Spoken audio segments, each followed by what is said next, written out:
তো আমরা হচ্ছে গোয়েন্দা সংস্থার তথ্যের ভিত্তিতে গোপন সূত্রে খবর পাই যে এখানে কৃত্রিম সংকট তৈরি করা হচ্ছে।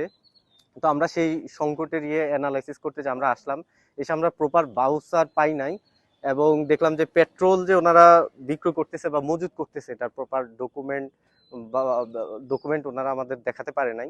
নর্মালি 4টা ডকুমেন্ট লাগে, একটা হচ্ছে ডিসি অফিসের ডিলিং লাইসেন্স, বিএসটি লাইসেন্স, বিস্ফোরক লাইসেন্স, একটা দুটা লাইসেন্স ওনাদের ঠিক পেয়েছি।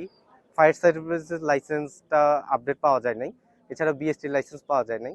তো এছাড়াও আমরা দেখছি যে এটা পেনাল কোডের 188 ধারা সরকারি কর্মকর্তা কর্তৃক যে জারিকৃত পরিপত্র লঙ্ঘন করা, 188 ধারা লঙ্ঘন করা হয়েছে।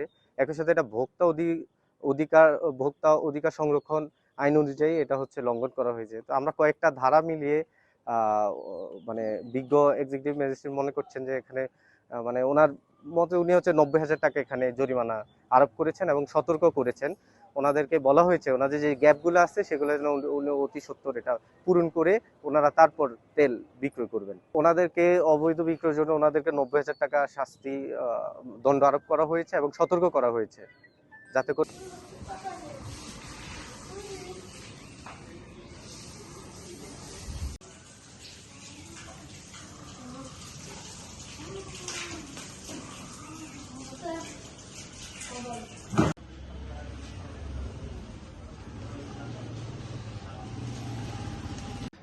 আর ওই পাশে হলো আপনার মেশিন ভেন্ডার মেশিন বসানো আছে, যার অনুমোদন নাই। ওইখানে আরেকটা ট্যাঙ্কি আছে, ওখানে 2000 লিটারের মতো তেল আছে।